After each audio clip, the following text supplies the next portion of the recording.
Donc, première ségoula, comment favoriser, bénéficier d'une aide tangible du ciel. Nos sages ont dit qu'à Jérusalem, ils avaient cette citation, on va dire ce proverbe, je traduis en araméen, hein. Il disait comme ça, « Melah mamon haser ». Melah, c'est le sel. Mamon, c'est l'argent. Haser, c'est diminuer. Cela veut dire quoi? Expliquent nos sages, que celui qui veut conserver son argent, celui qui veut avoir la bénédiction et la conservation de son argent. Quel est le conservateur habituel pour nos mets, pour nos liquides? C'est quoi? C'est le sel. Si tu veux conserver si tu veux mettre du sel dans ton argent, dans ta bénédiction que tu as, hein, haser. Alors il a dit, diminue-le. Prends un petit peu et donne aux autres. C'est drôle. Celui qui veut conserver son argent, il le garde bien. Ça, c'est l'habitude. Ça, c'est la nature. Ça, c'est l'économiste. Ça, c'est le radin. Il a quelque chose, il dit, je le garde pour moi.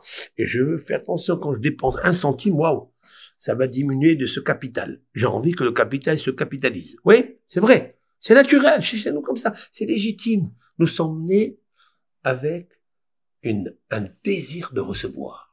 Certes, nos sages disent, tu veux remplir ton réservoir et pas recevoir, et recevoir un peu plus dans le réservoir, conserve ton argent. Conserve, mets-lui du sel. C'est quoi? Ça veut dire prends. Le conservateur, c'est de tirer un petit peu de ça et de distribuer aux autres. Comme j'ai dit d'ailleurs que distribuer aux autres, ça ne veut pas dire de donner aux étrangers. Je n'ai pas dit ça. J'ai dit qu'il faut distribuer, aider d'abord sa propre famille. Mais Bessarcha al-tit'alam, de ta chair, ne ferme pas les yeux. Ta chair, c'est ta femme, c'est tes enfants, c'est tes cousins, c'est tes neveux, c'est tous ceux qui sont autour de toi. Après, tabarakallah, comme on dit en arabe, et au Maroc, on dit tabarakallah, ça veut dire bénis Hachem, il m'a donné la bracha, la baraka, donne aux autres. Même les étrangers t'aident. Qu'est-ce qu'on gagne avec ça? Ben, tu gagnes que tu fais le hesed. C'est ça qui fait le conservateur. A priori, le fait de faire du hesed, c'est-à-dire de partager. Il y a qui disent d'ailleurs comme ça, mamon, melah mamon, hesed. Il y a qui ont la version dans le Talmud, au lieu du mot haser, ça veut dire diminuer un petit peu dans ton argent pour les autres, ils disent hesed. C'est pareil, c'est un peu pareil, mais il y a une grande conséquence pratique entre les deux. Mais je ne vais pas rentrer dans ça, parce que sinon je vais rester 2 heures. Maintenant, reprenons la chose. La ségoula est très claire. Tu veux conserver ton argent, tu veux que le réservoir il soit toujours plein, prends un peu et donne-le aux autres.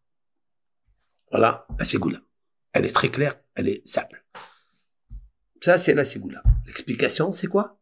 L'explication, c'est que il y a beaucoup de gens qui ont besoin. Et ils se trouvent dans la peine, dans la souffrance. Et comme ils se trouvent dans la peine, dans la souffrance, soulage-les. Ça, c'est la première des choses. Comme j'ai dit toujours, quand tu soulages quelqu'un, tu as l'âge et les sous. Soulage.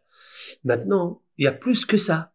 C'est que tu gagnes d'avoir la pitié et la clémence, qui est la clémence, la clé de la réussite. Cette clé-là, elle se trouve lorsque tu prends cette clé du don et tu ouvres ton cœur, ça c'est la clé. Le donneur a une clé. Cette clé, elle est extraordinaire. Tu ouvres ton cœur de Rahamim.